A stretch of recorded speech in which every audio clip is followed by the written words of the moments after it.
Neri dos Santos, pessoa pública, professor sênior da Universidade Federal de Santa Catarina, já participou de governo, já foi diretor de empresa pública. Eu gostaria de te fazer uma pergunta que tem rodado a sociedade, mas com muitas especulações e poucas conclusões.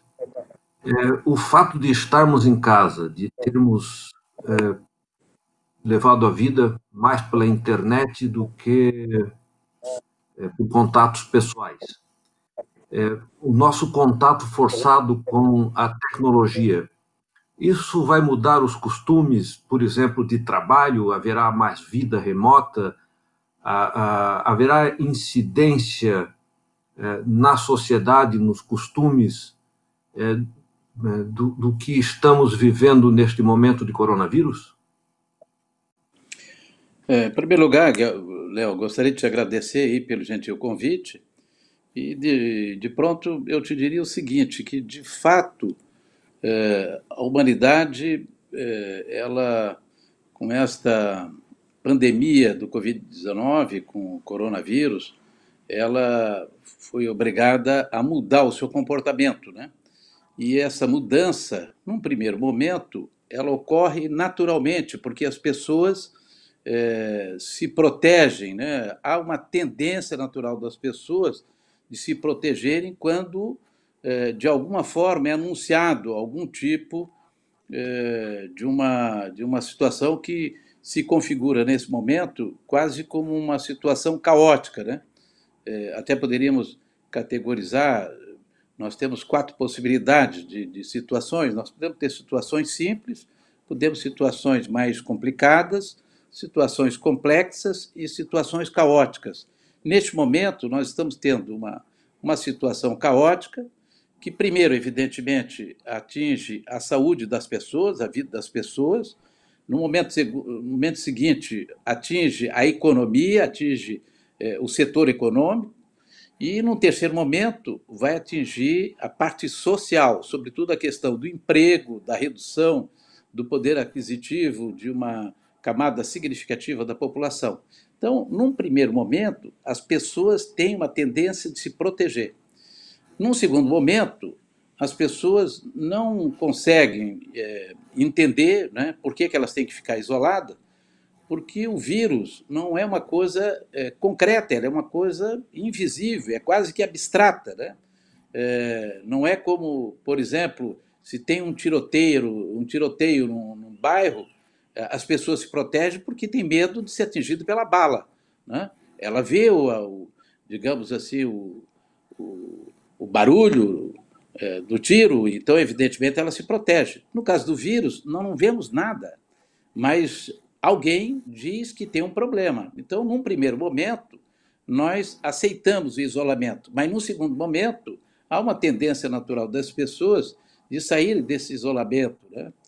E aí, para responder objetivamente a tua questão, o comportamento das pessoas ele é difícil de ser mudado, só existe uma possibilidade de eu mudar o comportamento de uma pessoa. É via educação. Na verdade, comportamento faz parte da cultura, né? A cultura envolve crenças, valores, atitudes, comportamentos, enfim. E esses comportamentos, num determinado momento de crise, num momento caótico como o atual que nós estamos vivendo, há uma tendência natural das pessoas se protegerem. Mas só que, no momento seguinte, as pessoas não acabam, isso passa rapidamente, né? As primeiras pessoas que foram a óbito, nós ficamos assustadas. Hoje nós passamos já de 16 mil pessoas que morreram e a gente acaba perdendo, inclusive, a noção. E seguramente, né, até agosto, nós vamos passar de 60 mil pessoas mortas pelo Covid-19 no Brasil. Seguramente, né, sem a menor dúvida, o Brasil vai ser o segundo ou, eventualmente, o primeiro país do mundo em maior número de mortes. Nós vamos ficar ou atrás dos Estados Unidos ou poderemos superar, inclusive, os Estados Unidos. E é claro que esta situação E aí entra uma questão extremamente importante. Na psicologia, nós temos dois termos que estão intimamente ligados, mas tem uma tênue diferença, que é o medo e o pânico. O medo é fundamental no ser humano, porque o medo faz com que o ser humano se proteja, faz com que o ser humano se defenda, né? Na medida que eu tendo medo, eu não me exponho ao risco. Mas tem um outro problema, na medida que eu fico com muito medo, eu acabo entrando em pânico. Quando eu entro em pânico, eu perco todos os meus mecanismos de defesa. Aí eu me exponho mais ao risco. Tem um psiquiatra francês muito conhecido, Christophe Dejoux, ele escreveu um livro que é muito reconhecido mundialmente, que se chama Psicopatologia do Trabalho. E o Christophe Dejoux, ele salienta o seguinte, que as pessoas que trabalham em ambientes extremamente perigosos, eles se recusam a utilizar o equipamento de proteção individual. Por que razão? Porque se ele usa o equipamento de proteção individual, ele tem consciência do risco que ele está sujeito. Então, ele não usando o equipamento de proteção individual, ele, é claro, está mais exposto ao risco, mas ele não assume a consciência do risco. Isso acontece muito na construção civil, sobretudo construção civil verticalizada.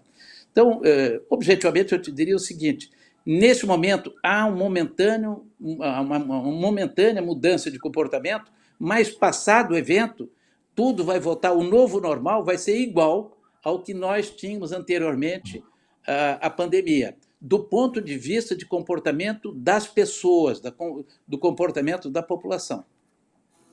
Sim, inclusive, concordando contigo, experiências históricas de outras pandemias, inclusive mais violentas do que essa, experiências de guerra, em que a população reage de um determinado modo no começo, passadas circunstâncias que as assustaram ou as deixaram em pânico, elas voltam realmente para o seu cotidiano. Bem, a minha esperança é que se aprenda um pouco sobre o que é dispensável na vida e se aprenda um pouco com novas tecnologias disponíveis que podem qualificar um pouco, um tanto, as relações sociais. Agora, tu colocas que num determinado tempo, num primeiro momento, as pessoas se recolhem, se protegem e, em seguida, o próprio medo, as próprias mortes se banalizam e a tendência é voltar para o cotidiano. Bem, nós temos uma polêmica no Brasil, que talvez outros países não tenham, que é uma dicotomia, que, a meu ver, inclusive, é falsa, entre salvar vidas ou cuidar da economia, porque se não cuidar da economia, depois o desemprego, etc., gerará mais desgraça, mais conflito social. Eu não vejo essa dicotomia forçada que a presidente da República faz como um fato, sobretudo não é um fato pelas razões que ele alega, né? Todavia, se parar a economia por demasiado tempo, nós deixaremos de ter renda, deixaremos inclusive de ter abastecimento. Como é que tu vês isso no tempo? Porque outros países resolveram o coronavírus, o pico e a retomada num tempo mais curto. O coronavírus chegou aqui depois, mas nós estamos fazendo mais confusão. Como é que tu consegues observar esta relação, cuidar da saúde, cuidar da economia no Brasil, tendo em vista as nossas especificidades e, mais particularmente, o comportamento do presidente da República? É uma boa questão, Léo. Na verdade, primeiro, tu tem totalmente razão, é falsa a dicotomia, saúde, economia e a questão social, porque, na verdade, é um tripé. Tu tens um problema sanitário, tu tem um problema econômico e tu tem um problema social advindo, né, de toda consequência. É claro que esta esta pandemia, ela causa um transtorno, por isso que ela é caótica, né? Ela é caótica na medida que não temos, primeiro, uma vacina, nós não temos medicamentos, tudo que tem hoje de medicamentos são especulativos, absolutamente nenhum desses que estão sendo considerados aí tem uma efetividade, né? Pode, em alguns casos, ter resultados, mas não tem um protocolo médico bem estabelecido que garanta a efetividade dos medicamentos. Então, a única solução que nós temos, num primeiro momento, de fato, é o confinamento, né? A vacina é as pessoas evitarem o chamado aglomeramento social. Mas aí nós temos um problema que é antagônico, né? Porque o ser humano é um animal social, ele precisa se relacionar. Ele consegue, no primeiro momento, ficar isolado, mas num segundo momento nós temos a tendência natural de sair do isolamento. Aí é que precisaria todo um planejamento governamental, e eu diria que teria que ser necessariamente centralizado a partir da União, descendo depois para os estados e para os municípios, né, mas de uma forma coordenada, integrada, fazendo o que a gente poderia dizer uma espécie de retomada inteligente das atividades. O que é uma retomada inteligente das atividades? É eu entender que, primeiro, aquelas atividades essenciais, em momento algum, elas acabaram não sendo, digamos assim, interrompidas. Mas é claro que eu tenho que definir o grau de prioridade, sempre ter um grau de prioridade. Se eu perguntar para um barbeiro, né, ou para um cabeleireiro, ou para alguém que trabalha numa academia de ginástica, ele vai dizer que aquela atividade é essencial. Mas o governo, de forma planejada, né, a partir do Ministério da Saúde, poderia estabelecer esse planejamento de forma organizada. E organizada definindo o que se chama de taxonomia. A taxonomia nada mais é do que uma categorização daquilo que é mais importante para aquilo que é menos importante. Importante do ponto de vista econômico e do ponto de vista social, e analisando à luz, evidentemente, da questão sanitária. Nós não tivemos isso, né? Acabando, nós tivemos uma diversidade de cada estado. É importante também considerar que, diferentemente da maioria dos países europeus, o Brasil é um continente muito diverso, muito desigual. A desigualdade social no Brasil é muito mais significativa do que na Europa, né? Mas foi importante, nesse momento da pandemia, a gente identificar também, Léo, uma questão fundamental.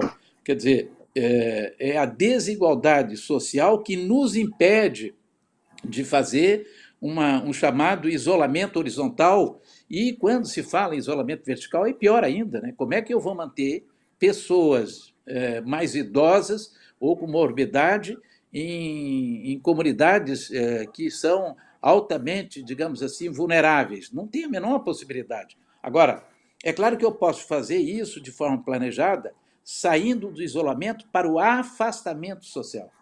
O afastamento social é diferente do isolamento. Quer dizer, afastamento é evitar aglomerações. Eu teria todo tipo de atividade que levasse à aglomeração, um jogo de futebol, um teatro, um cinema, um evento, um congresso, festa, tudo isso nós temos que segurar ainda por um certo tempo. É claro que, na medida que também as pessoas se protejam com máscaras, né? E se nós criarmos essa cultura do uso de máscara e fazendo com que as pessoas também higienizem de forma sistemática as mãos, nós vamos ter, com esse tipo de afastamento, uma segurança também tranquila. Agora, o problema é que isso não foi planejado, quer dizer, eu poderia estabelecer todo um protocolo de retomada das atividades, de maneira que a população pudesse, de um lado, ter uma segurança e, de outro lado, a economia pudesse ser retomada aos poucos, como está sendo realizado nos países europeus, né? No Brasil nós não tivemos nada disso, infelizmente, nós não temos nenhuma coordenação.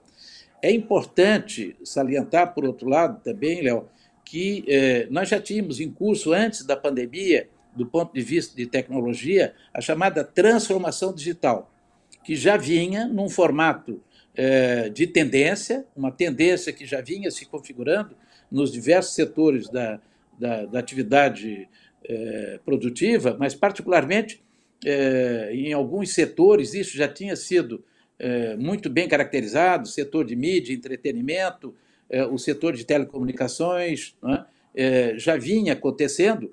O que aconteceu é que a pandemia do coronavírus ela está acelerando a transformação digital. O que era uma tendência, pós-pandemia, vai se transformar numa verdadeira onda tsunami, vai ser um verdadeiro tsunami.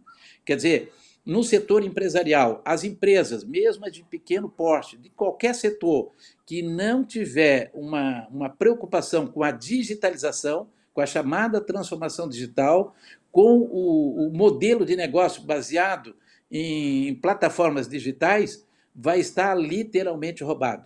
Isso vai acontecer em todos os setores, na educação isso já é uma verdade, isso vai acontecer no setor de varejo, né? A venda online se acelerou, né?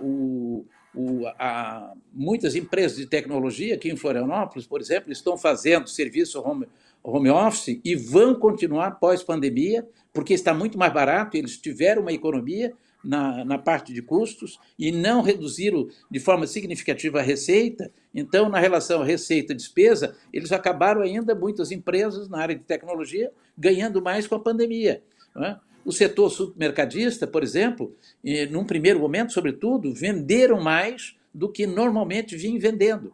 Então, a transformação digital, esta sim, vai provocar uma mudança num futuro próximo no comportamento das pessoas.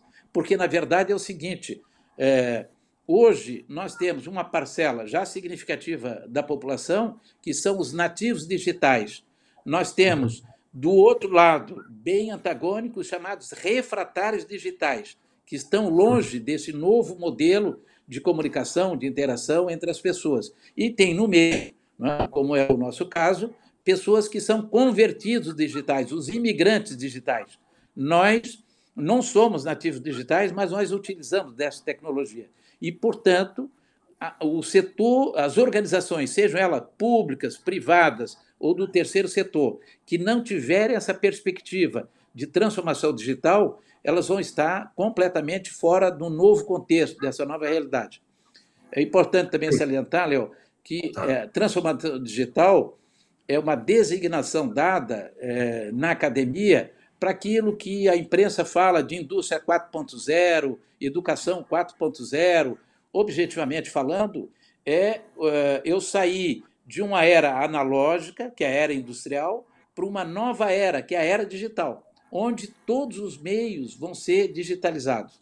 Só para teres uma ideia, até final desse ano, e até por causa do coronavírus, nós temos hoje no mundo, até o final do ano, vamos chegar perto de 8 bilhões de habitantes no planeta. E nós vamos ter, até o final desse ano, mais de 80 bilhões de coisas interconectadas, utilizando a chamada internet das coisas. Mas é provável que nesta terceira década do século XXI, até 2030, nós venhamos a ter cerca de 800 bilhões de coisas conectadas. Então, tudo vai ser digitalizado. E a razão é simples, porque os chamados sensores e os atuadores, que antes eram caros, eles custavam centenas de dólares, hoje eles custam centavos de dólares e com uma capacidade de memória muito maior. Então, nós vamos ter sensor para tudo. Sensor, digamos, de luz, sensor de som, sensor de fluxo, sensor de presença, tudo vai ser monitorado por meio de sensores. As cidades todas, elas serão cada vez mais inteligentes por causa desses sensores. Então, seguramente vai ser esse vai ser o grande legado pós-pandemia, porque a transformação digital ela já está ocorrendo em função justamente do confinamento e agora do afastamento social. Duas coisas me preocupam. Os jornais deste fim de semana dizem que o grande percentual dos professores não está se adaptando a essa incidente de educação à distância que o coronavírus trouxe. Por outro lado, para minha surpresa muito agradável, o Poder Judiciário, com todo o seu sistema burocrático, toda a sua complexidade, está se adaptando muito bem. Eu queria saber como é que tu vês o mundo político. Ele vai acompanhar? Porque sempre se teve uma depreciação no sentido de desconsideração, de desvalorização do político brasileiro. E, surpreendentemente, mesmo políticos conservadores, como Ronaldo Caiado, como João Dória, têm apostado na direção da ciência e têm estado avante no que deve ser feito, inclusive em atitudes que não faz parte da nossa tradição. Quer dizer, o Brasil tem o seu poder muito centralizado e, surpreendentemente, governadores e prefeitos discordaram do poder central e decidiram tomar seus próprios cuidados, correr seus próprios riscos e administrar as cidades do meio que lhes parecia mais adequado. Mas o mundo político em geral vai acompanhar a tecnologia porque nós temos uma relação de pedido de voto, de discurso adequado, de marketing de compromissos não realizáveis. Isso tem sido a tradição política, quer dizer, a nossa tradição política tem sido de preocupação meramente eleitoral. Nós abandonamos muito os projetos, as transformações, as questões administrativas complexas, os assuntos delicados. Uma linguagem popular. O político brasileiro não entra em bola dividida. E passar para o mundo digital exigiria abandonar muitos costumes, muitas formas de relações de poder que nós mantemos. Somado a isso, nós temos grande parte da população em estado de pobreza, afastada desses recursos, e que certamente terão dificuldade não só do acesso à tecnologia, mas da educação adequada para usá-la. Então, eu queria a tua consideração sobre essa questão política, dos políticos exatamente, e eu queria esta questão política da questão da sociedade, na distribuição do poder e nesse terceiro aspecto, que é a grande quantidade de pessoas pobres, excluídas que nós temos, e se essas tecnologias não vão ainda aprofundar o fosso social. Fizeste aí, na verdade, umas 5 questões, Léo, mas vamos lá. A primeira, que no meu entendimento é mais importante, É verdade.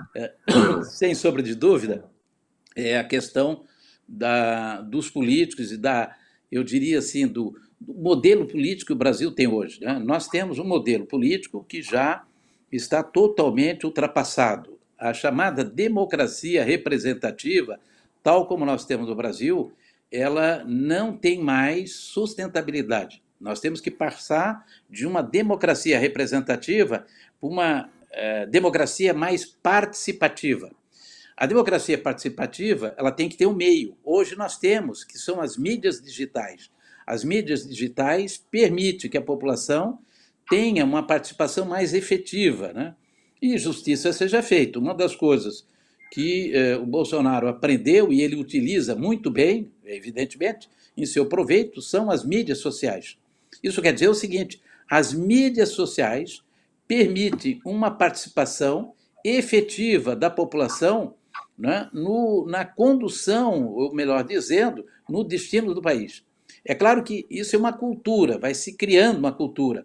Tem um grupo que é, evidentemente, mais ativo nas redes sociais e que acabam utilizando. Antes que tu faça qualquer tipo de pergunta a respeito, eu já posso te dizer, nós estamos saindo da chamada Web 2.0 para a Web 3.0. A Web 3.0 é a chamada Web pragmática. Nós estamos saindo da Web semântica para a Web pragmática. A Web pragmática, ela é baseada em inteligência artificial. A inteligência artificial vai utilizar dois conceitos, que é o chamado Learn Machine e o Deep Learning, aprendizagem de máquina e aprendizagem profunda. As redes sociais, a partir agora de 2020, até a final do ano, nós já vamos experimentar uma mudança significativa, não dá mais para utilizar fake news. Os robôs de inteligência artificial vão identificar todas essas empresas, as grandes empresas de redes sociais, Facebook, se nós pegarmos Google, todas essas empresas, elas vão ter sistema que vão barrar os fake news. Então, não dá para eu utilizar, como até agora vinha utilizando esses meios, para poder propagar falsas notícias. Aí entra uma coisa também extremamente importante. Quer dizer, eu tenho que levar uma parcela significativa da população, e tu tens totalmente razão, porque até agora a exclusão social, os chamados excluídos, eram pessoas que não tinham três coisas. Primeiro, elas não tinham, normalmente, dinheiro, elas não tinham terra, elas não tinham casa e, normalmente, não tinham emprego, porque tudo estava interrelacionado, né? O que é que eu resolvia isso? Resolvia, digamos, com uma decisão política e, evidentemente, com recursos financeiros para dar casa para as pessoas, para dar, eventualmente, digamos assim, uma condição digna para as pessoas e, evidentemente, um emprego, se fosse o caso, criando uma política pública de geração de empregos. A era digital ela vai ser mais drástica, porque as pessoas que não tiverem letramento digital, que não forem alfabetizadas digitalmente, elas vão ficar totalmente fora dessa nova economia, da economia digital. E aí não adianta eu ter dinheiro, eu ter uma política pública, porque isso é um problema de geração. Então, o grande problema, esse é o grande problema, a era do conhecimento é diferentemente da era industrial, porque as pessoas sem conhecimento, elas não vão se inserir nesse novo contexto. E aí tem uma dicotomia muito bem colocada na tua questão, que é justamente as pessoas que estão negando a ciência, os negacionistas. Isso aconteceu, sobretudo, na Idade Média. Por quê? A ciência não tem certeza de coisa alguma. A ciência, ela tem dúvida. Quem tem certeza é a ignorância. As pessoas ignorantes é que têm certeza. Os negacionistas têm certeza. Mas, evidentemente, uma certeza totalmente maluca, fora do contexto, fora da realidade, né? Porque a ciência é que permite o avanço da sociedade humana. A sociedade humana chegou até onde nós estamos, né? Por causa do desenvolvimento científico, por causa do desenvolvimento tecnológico. Na medida que eu insisto que a Terra é plana, né, nessa visão negacionista, terraplanista, na medida que eu sou contra as vacinas, nas medidas que eu sou contra a ciência nesse problema que hoje a humanidade está vivendo, eu me coloco numa posição mais simples, né? E nessa posição mais simples eu consigo levar comigo um bando de pessoas ignorantes. Infelizmente, o Brasil ainda tem um número significativo de pessoas que não tem nem alfabetização em português, quanto mais alfabetização digital. E aí eu consigo manipular esse grupo, né, da forma como eu quero. E esse é um problema quando hoje eu ainda posso utilizar as redes sociais para disseminar fake news, que, já posso te garantir, estão com os dias contados. Até final deste ano, o mais tardar no início de 2021, a inteligência artificial vai bloquear qualquer fake news. Isso quer dizer o seguinte: vai ter um sistema de redes neurais que filtram aquilo que é verdade e aquilo que é mentira. O que é mentira vai ser eliminado. Então, todo esse grupo que hoje faz essa campanha de ódio, eles vão ficar sem possibilidade de acesso às mídias sociais. E aí entra uma terceira questão que tu colocaste, que eu acho que também é extremamente relevante. Por exemplo, o que é que o Brasil tem de diferente em relação aos outros países, né? E que tem tudo a ver com essas iniciativas dos prefeitos municipais e também dos governadores, né? Se não da totalidade, mas de algum deles. É o nosso sistema único de saúde. O SUS é um sistema tripartite que envolve o governo federal, os governos estaduais e os governos municipais, né? O Brasil, hoje, se não tivesse o SUS, nós já teríamos mais de 50 mil, talvez até 100 mil mortos. O SUS é que foi a barreira que segurou, digamos assim, o crescimento da pandemia, até porque nós não tínhamos nenhum planejamento por parte do Ministério da Saúde. Quer dizer, nós não tivemos uma política, digamos assim, de barrar como aconteceu em outros países, né? Alguns um pouco mais tarde, outros um pouco mais cedo. Num primeiro momento, a população atendeu o pedido, mas, evidentemente, o governo teria que colocar um protocolo, digamos assim, de flexibilização inteligente dessas medidas no momento seguinte para garantir a segurança da população. Isso não aconteceu. O que está segurando e que não transbordou o nosso sistema de saúde ainda é o SUS. Imagine se nós não tivéssemos o SUS, seria uma catástrofe generalizada.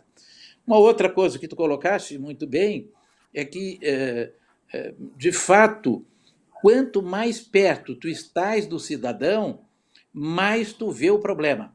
Eu imagino o problema do prefeito de Manaus, né, do Vigílio, ou mesmo do governador lá do Amazonas, do Ceará, aonde, digamos, no Pará, né, digamos assim, em Belém, que tu vê o problema chegando, porque quando eu vejo, quando o problema está mais perto, eu sinto mais o problema. As pessoas que estão em Brasília não estão vendo o problema, mas eu posso te garantir, nós já temos um horizonte. Brasília vai ser uma das cidades mais afetadas até agosto. Vai ter caixão de defunto na frente do Palácio da Alvorada. E aí eu quero ver como é que o presidente vai se esconder. Não tem como, porque, na verdade, é o seguinte, na medida que tu começa a ver os mortos chegando, não é às centenas, aos milhares, e isso vai ser digamos, é como se fosse um dilúvio. Aí a pessoa vai se dar conta, como aconteceu com o prefeito de Milão, do problema que antes eu negava. Quer dizer, quando eu nego, eu rogo para que a coisa aconteça como eu tenho, digamos, a expectativa que aconteça. Só que essa minha expectativa, ela não vai acontecer. Não é? Ela seguramente não vai acontecer. O Brasil, seguramente, como eu já falei anteriormente, se não ficar na frente dos Estados Unidos, vai ficar logo atrás dos Estados Unidos em número de mortos.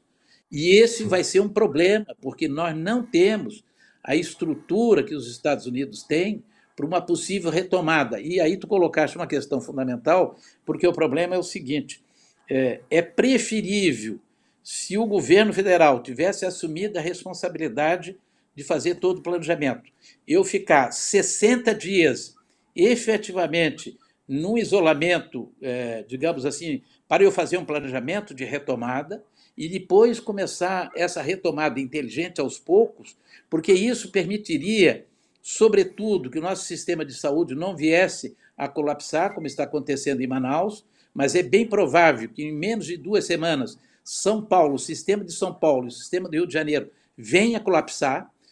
Tanto São Paulo como Rio de Janeiro tem uma grande repercussão mundial e é claro que isso vai nos colocar de uma forma, digamos assim, muito frágil, sobretudo em relação aos investidores. Na semana passada, o Brasil teve a maior evasão de divisa dos últimos 10 anos.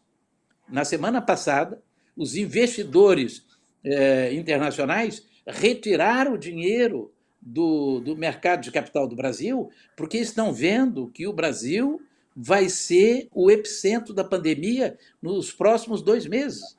Então, é claro que como eu não tenho uma visão estratégica, como eu não acredito na ciência, eu tenho uma visão negacionista, eu coloco em risco não somente a vida das pessoas, mas eu coloco em risco a vida das empresas, a economia do país.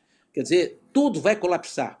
Na verdade, quando aconteceu a gripe espanhola, durante a Primeira Guerra Mundial, as cidades dos Estados Unidos que tiveram uma recuperação mais rápida foram justamente aquelas cidades que se protegeram mais, que fizeram um isolamento mais rigoroso. Essas conseguiram se recuperar mais rapidamente. As que demoraram a se recuperar foram aquelas que, como o Brasil, não tomou, digamos, uma decisão planejada de isolamento e, sobretudo, de retomada inteligente das atividades socioeconômicas. E nós vamos pagar um preço muito elevado por isso, Léo, porque, na verdade, a ciência ela tem dúvida, mas uma coisa ela tem certeza, é que esse vírus nós não o conhecemos. Nós estamos conhecendo o vírus agora. E o vírus, ele é letal, sim. Quem diz que ele não tem letalidade, que a taxa de letalidade é baixa, é porque não considera uma coisa que ainda não está sendo devidamente considerada, que é o número de pessoas que já estão infectadas e que não foram notificadas. Nós temos que multiplicar, no mínimo, por 7. Há alguns modelos matemáticos que dizem que tem que multiplicar por 10 ou por 12. Mas mesmo multiplicando por 7, nós teríamos hoje mais de 1.400.000 pessoas já infectadas no Brasil. Isso quer dizer o seguinte, tu tens um número significativo de pessoas infectadas, somente aí da ordem de 20% a 15% de pessoas que têm necessidade de hospitalização, e desses 15%, 5% que precisam de UTI. Se tu considerar que nós temos, vamos supor, uma quantidade de 1.400.000 pessoas já contaminadas, se tu pegar 10% disso, já são 140.000 pessoas. E desses 10, se 5% precisar, digamos, de coisa, já são 70.000. O Brasil tem 50.000 unidades de UTI. Isso quer dizer o seguinte, o nosso sistema vai ser transbordado. E aí é o caos, porque aí tem, digamos assim, eu tenho que escolher, os médicos vão ter que escolher quem eles vão deixar sem o respirador, por exemplo, e aí o transbordo ele é caótico, aí não temos mais, é por isso que eu fiz referência, né? Porque quando tu tens uma situação simples, com simples procedimento tu resolve. Quando tu tem uma situação mais complicada, tu precisa de processos devidamente mapeados. Quando a situação já é complexa, tu tendo princípios bem delimitados, tu ainda consegue levar. Agora, quando tu tens uma situação caótica, tu tem que basear em conceitos. Quer dizer, qual é o conceito que eu vou utilizar numa situação caótica tal como nós temos agora? Nós não temos vacina, nós não temos remédio cientificamente provado, nós temos só especulação. A única certeza que eu tenho é que o indivíduo isolado ele se protege, porque o vírus só se transmite por contato. É claro que se eu vou para um hospital, evidentemente, eu até posso não morrer do vírus, posso morrer de um outro problema, porque esse vírus ele não atinge somente e único, exclusivamente o sistema respiratório, como se pensava anteriormente. Ele atinge também, sobretudo, a circulação sanguínea, por isso que muitas pessoas acabam tendo hematomas, tendo problemas, inclusive até mais graves do ponto de vista circulatório, e algumas já têm evidência de que muitas pessoas que ficaram assintomáticas atingem o sistema nervoso. O resultado que nós vamos ter lá na frente é os problemas de muitas pessoas que foram infectadas, mas ficaram assintomáticas e que acabam tendo problema, digamos, que vai atingir a parte cerebral. É bem provável que algumas pessoas que estão hoje extremamente nervosas, extremamente irritadas, já tenham sido infectadas e não tiveram sintomas, mas atingiu o sistema nervoso. Então, nós não conhecemos o efeito do vírus. É um equívoco, né? Eu tomar o vírus como se fosse um vírus qualquer, como se fosse uma gripezinha, como se fosse um resfriadinho. Isso é um equívoco mortal. O vírus, da mesma forma como nós não o conhecemos, ele também está nos descobrindo. Antigamente, se pensava, né, no começo da pandemia, alguns meses atrás, que esse vírus ele atingia somente pessoas idosas, acima de 60 anos, e pessoas com certa morbidade. O que está acontecendo é que algumas pessoas sem morbidade e pessoas relativamente jovens também estão sendo atingidas e acabam morrendo. O que já se sabe é o seguinte, é a carga viral que o indivíduo é contaminado. Quando eu sou contaminado por uma pequena carga viral, o meu organismo ele gera anticorpo e eu consigo, num período curto de tempo, sair numa boa. Agora, se eu tive, digamos assim, um contato com uma grande carga viral, Por exemplo, agora em Tubarão, nesse final de semana, teve uma festa no Sertão dos Correios com 400, 500 pessoas. Se uma pessoa lá estiver infectada, a grande maioria daquelas pessoas vão ficar infectadas. A carga viral pode ser extremamente explosiva. E aí, o número de óbitos naquele conjunto que estava nessa festa, a probabilidade deles virem a óbito é extremamente elevada. Então, esse é um problema que a gente está descobrindo agora com esse vírus. É uma descoberta muito recente, né?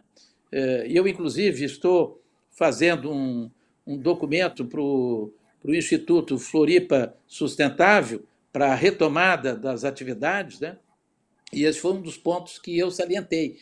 A gente tem que conhecer, digamos assim, todas as publicações científicas, as publicações de institutos internacionais que tratam da questão, estão mostrando que esse vírus ele é muito mais perigoso do que se pensava a princípio. Seguramente, quando nós tivermos uma vacina, vai ser mais tranquilo. Mas é importante também salientar, Léo, que no século XX a humanidade teve duas pandemias, né? No século XXI, segundo os estudiosos, a cada década nós vamos ter uma pandemia. Então, daqui para frente, nós vamos ter a cada década uma pandemia. E a razão é simples, é porque o número de viagens internacionais hoje é muito elevado. E aí tem uma questão também que está intimamente aliado a isso, que é a questão ambiental. Quer dizer, na medida que o meio ambiente esteja sendo atingido, que antes estava devidamente preservado, muitos micro-organismos, eles se liberam daquele meio ambiente que estava preservado e vêm para as cidades. E aí, evidentemente, nós vamos ser atingidos por muitas pandemias a cada 10 anos. Então, nós temos que aprender muito bem com essa pandemia para poder nos prevenir para as próximas que, com toda certeza, virão. Aqui tu me suscitas, né, algumas questões que eu acho importante. Quer dizer, a ciência, ela sempre tem uma pergunta, ela sempre coloca que suas conclusões são provisórias, elas duram até que se descubram coisas novas, venham novas informações, e a ciência não tem nenhum problema de trocar de opinião. O que dá para o ignorante a ideia de que a ciência não tem certeza para oferecer. Bom, ela tem uma certeza provisória, dadas as circunstâncias e os conhecimentos que se tem no momento. E uma das coisas que a ciência faz é uma prospecção de futuro possível com modelos matemáticos. E é importante as pessoas compreenderem que se esse vírus não mata todo mundo que ele atinge, mas ele se multiplica exponencialmente, ou seja, ele se multiplica sobre a própria multiplicação, atingindo uma quantidade de pessoas que outros vírus não atingem. Bem, e outra coisa que é importante as pessoas saberem é que o vírus, ele é mutante, ele é uma criatura essencialmente primitiva, com a capacidade de mutação muito grande. Então, se num primeiro momento ele tem um procedimento, que é atacar, por exemplo, certa idade, ele se adapta com rapidez para a sua própria multiplicação, fazendo o que é necessário para sobreviver. Quer dizer, isso é Darwin, e raramente se estuda isto. Bem, aí tu colocas que este vírus está nos anunciando que nós teremos repetições de pandemias. Eu me dei ao trabalho há algum tempo, quando eu estudava Roma, quer dizer, teve pandemia chamada Antonina, uma das primeiras pandemias que o mundo registrou. Depois, a mais importante foi a peste bubônica, que se espalhou pela Europa, sobretudo porque um papa mandou jogar cadáveres nos rios, e os rios levavam doenças adiante. E esta pandemia aconteceu, porque a igreja mandou matar gato, porque gato era bicho do demônio, e aí vieram os ratos, e os ratos traziam pulgas. Bem, por que eu estou dizendo isso? Porque esses problemas estão acontecendo hoje. Por exemplo, um dos últimos locais que acabaram cedendo as reuniões foram as igrejas. Quer dizer, elas insistiam nos seus cultos, acumulando pessoas. Neri, uma pergunta final para ti. O mundo tinha 1 bilhão de habitantes no começo do século passado. Ele está perto de 8, ele cresceu 7 bilhões de pessoas a mais. Essas pessoas continuam se reproduzindo, transitam cada vez mais. Até o começo do século XX, 20 mil pessoas tinham cruzado o Atlântico a cada ano. Hoje, isto acontece por dia, acontece por hora. Quer dizer, o número de pessoas que existe continuará invadindo o meio ambiente, porque precisa plantar o que comer, precisa criar o que se alimentar. Quer dizer, não é verdade que é possível resolver a questão ambiental na medida em que você tem uma população cada vez maior. Se você mudar o tipo de comida, você vai ter que arranjar um local para produzi-la de qualquer forma. Quer dizer, tu vês saída para a humanidade que não seja uma revisão de valor, uma revisão de valor significativa, em que você tenha procedimentos, e isto não é uma defesa do autoritarismo, mas eu faço certas contas. Se a China, por exemplo, não tivesse controlado a população, o que seria do mundo com uma população que a China é que conteve? Se no século passado Oswaldo Cruz não tivesse forçado a vacina da varíola, como seria aquela situação no Brasil? O que é que eu te pergunto? Quer dizer, sim, a legitimação do procedimento é por persuasão, e o modo de persuadir as pessoas é a educação. Mas eu queria saber de ti, dá tempo? O sistema educacional nosso, ele não é em si mesmo prenhe de valores vencidos, de mentalidades mágicas? Quer dizer, nós teremos tempo para alcançar a situação em que nos metemos?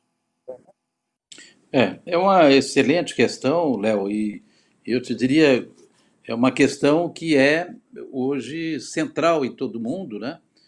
Porque, de fato, nós temos hoje cerca de 8 bilhões, na verdade, vamos chegar até final do ano a 8 bilhões, né?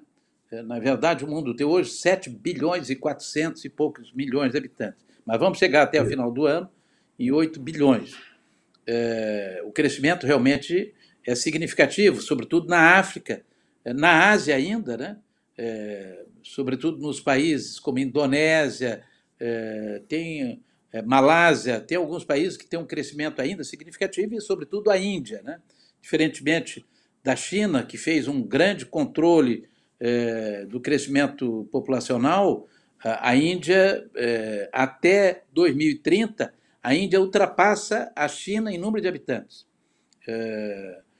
Ainda hoje, a China tem mais habitantes do que a China, do que a Índia, mas a Índia ultrapassará até 2030 a China. Até 2050, a humanidade deve chegar em torno de 12 bilhões de habitantes. Tá? Isso quer dizer o seguinte: nós vamos ter que produzir daqui até 2050 50% a mais de alimentos do que nós produzimos hoje. Considerando, grosso modo, que nós tenhamos hoje 8 bilhões de habitantes, vamos ter 12, então vamos ter mais 4 bilhões. Então vamos ter que produzir 50% a mais até 2050. O Banco Mundial, a FAO, tem vários organismos internacionais que têm feito estudo, né, sobre a projeção de produção alimentar, há uma expectativa que o Brasil venha a produzir 40% desses 50% a mais de alimentos. Que o Brasil seria, digamos assim, o grande celeiro do mundo para a produção alimentar. É evidente que nós podemos produzir mais com tecnologia, melhorando a produtividade nas áreas hoje plantadas, mas é bem provável, e tu tem razão, que nós vamos ter, porque o Brasil é o único país do mundo, Léo, que ainda tem fronteiras agrícolas. Todos os outros países do mundo não têm mais fronteiras agrícolas, quer dizer, não tem mais terra a explorar. O Brasil é o único país do mundo. Não tem fronteira agrícola nem água. É isso aí. O Brasil é o segundo país hídrico do mundo, mas o primeiro é o Canadá. Só que a maior quantidade de água do Canadá são geleiras, não tão, digamos, não são de uso imediato. Então, nesse sentido, nós temos um patrimônio, né? Eu diria, um verdadeiro tesouro, que é a água, e, evidentemente, também digamos assim, as reservas, né? As fronteiras agrícolas. Temos também temos, na verdade, mais duas coisas que são importantes, que é o sol. O Brasil é um país muito ensolarado, e para a produção agrícola isso é extremamente importante, além da água e da terra, o sol. E temos tecnologia que foi produzida pela Embrapa e, sobretudo, pelos órgãos estaduais, como é o caso da Ipagre, aqui em Santa Catarina. Mas é evidente que um país como o Brasil depender única e exclusivamente de uma produção agrícola, ele não tem sustentabilidade, porque eu preciso de uma grande logística, né? Seja, digamos, rodoviária, ferroviária, portuária, para fazer a exportação dessa grande quantidade de alimento. E aí eu exporto toneladas e toneladas de alimentos e de minério, particularmente de minério de ferro, e trago uma grama de silício de um microprocessador de um computador, porque o valor agregado é o mesmo. Uma tonelada de soja vale 1 grama de um microprocessador. Olha, é evidente que um país não pode viver dessa maneira. Nós temos que também investir no desenvolvimento tecnológico. Acho que temos que aproveitar a oportunidade que o Brasil tem na produção de alimentos, mas nós não podemos exportar única e exclusivamente alimentos in natura. Temos que criar toda uma cadeia de processamento alimentar para exportar, sobretudo, produtos agrícolas industrializados, agregar valor àquilo que a gente produz, para que a gente tenha, digamos, uma exportação em menor volume e em maior valor agregado. E aí eu venho à tua questão central. De fato, a humanidade tem que repensar.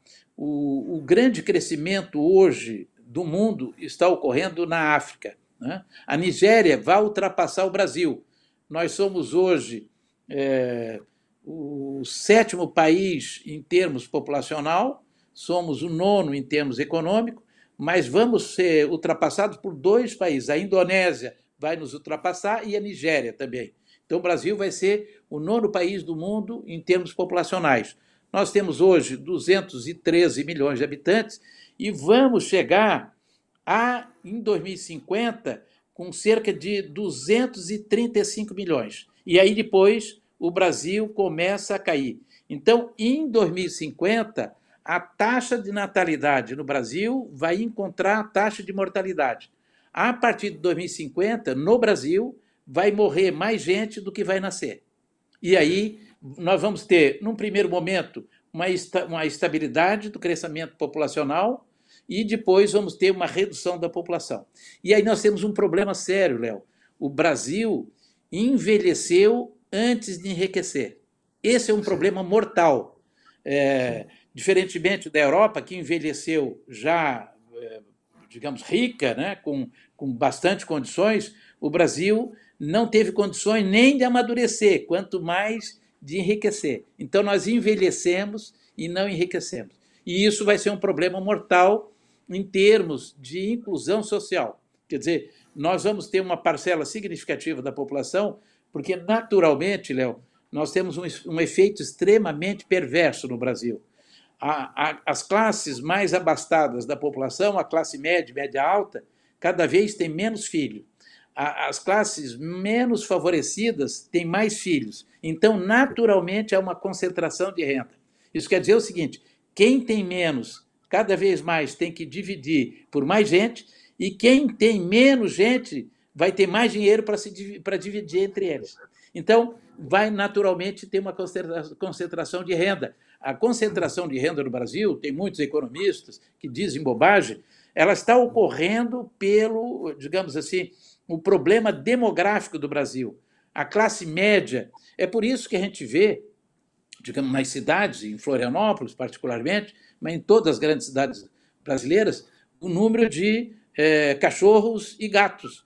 Porque, na verdade, é o seguinte: a classe média ela não tem filho e ela tem cachorro, como aconteceu na década de 70, 80. Né? Eu, quando fui fazer doutorado em Paris, no início da década de 80, e é importante também salientar a observação que tu fizeste, muitas poucas pessoas à época iam fazer doutorado fora. Né? Quando eu fui, foi um negócio excepcional, era 1, 2, 3 colegas, né, de uma universidade que iam fazer doutorado fora. Hoje, a grande maioria das pessoas vão fazer até graduação fora, quanto mais mestrado, doutorado. E, nesse sentido, o que é que eu via lá no início da década de 80 em Paris? O número de cachorro nas ruas. Por quê? Porque a população não tinha filhos e tinha cachorro. E eu via aquilo e ficava abismado. Como é que isso podia acontecer? Hoje, a realidade no Brasil é essa: as pessoas de classe média não têm filhos e têm cachorro. Objetivamente, né, o que eu quero dizer é o seguinte: não precisou a gente fazer um planejamento familiar para reduzir o crescimento da população. Naturalmente, nós tivemos isso, mas de forma perversa, porque as pessoas menos favorecidas, tendo muito filho, vai ser difícil para essa população, que vai ser... Porque qual é o grande problema, Léo, nessa terceira década do século XXI? Todo o trabalho, mão de obra, vai desaparecer. Claro que vai continuar o trabalho artesanal, mas como cultura. Tudo, absolutamente tudo, que puder ser feito por máquina, o será nos próximos 10 anos. Então, o trabalho, mão de obra, literalmente vai desaparecer. E aí nós vamos ter muita mão de obra que não vai ter obra para ser executada, porque vai ser feito por máquinas. E esse é um problema. Quer dizer, se eu não for um cérebro de obra, se eu não tiver uma capacidade cognitiva de aprender, se eu não tiver, digamos, um pensamento sistêmico, um pensamento criativo, um pensamento empreendedor, um pensamento crítico, eu vou estar literalmente roubado no novo contexto da economia do conhecimento, da economia digital. E esse é o grande problema, o grande desafio que nós vamos ter que vencer pós-pandemia. Quer dizer, nós temos que aproveitar. E aí eu vejo com muita preocupação, por exemplo, as universidades públicas, neste momento de pandemia, não fazerem uma educação à distância, ou mesmo remota. Né? Elas, de uma forma extremamente equivocada, não fizeram esse tipo de implementação, suspenderam as aulas na graduação, na pós-graduação, mestrado, doutorado, e é evidente que está equivocado, porque, na verdade, é o seguinte: nesse momento, nós tínhamos que, de forma emergencial, de forma totalmente, digamos assim, transitória, implementarmos esse tipo de educação, porque nós temos uma espécie de timeline. A educação remota levou a educação à distância e vai levar a educação digital. A educação digital, Léo, não é a educação à distância, tal como hoje a maioria das instituições privadas fazem. Isso é uma educação analógica à distância. A educação digital é outra coisa. E nós poderíamos, na Universidade Federal, estar aprendendo nesse momento de transição, nesse momento de emergência, para implementar uma educação digital que vai ser uma tendência inexorável. Não vai dar para a gente fugir dessa nova realidade. Infelizmente, a universidade, que sempre foi a vanguarda da sociedade, cada vez mais está se transformando na retaguarda da sociedade. Nós não estamos indo na frente, nós estamos ficando para trás. E essa é uma realidade que eu, já como professor aposentado, estou observando. Né? Eu consigo ver os equívocos que nós, de universidade pública, cometemos. Nós poderíamos estar dando alternativas, saídas inovando para que a sociedade pudesse encontrar alternativas, saídas para a crise. E nós, evidentemente, até alguns grupos, alguns pesquisadores contribuíram no combate ao Covid-19, mas a universidade, como instituição, ela não se organizou para esse momento de transição. E isso é uma pena, né? Porque isso vai ter um preço. Né? Nós vamos pagar um preço. A sociedade está reclamando, a sociedade está demandando. Né? E nós não entendemos isso. Né? A sociedade é que paga a universidade. Não existe universidade gratuita. Isso é uma grande balela. Né? A universidade é paga pela sociedade, pelos contribuintes. E os contribuintes estão vendo que a universidade não está fazendo o que ela poderia, que potencialmente ela teria condições de fazer. Neri, um prazer ouvi-lo. O Instituto Cidade tem a pretensão de ser um sítio que ponha conhecimento a circular na sociedade, que ponha conversas inteligentes ao dispor das pessoas, e está um esforço com algum sucesso nesta empreitada. Pessoalmente, eu te agradeço muito, declaro a minha admiração e espero que voltemos a conversar. Muito grato, meu caro. Muito bem, eu que te agradeço, Léo. Até uma outra oportunidade.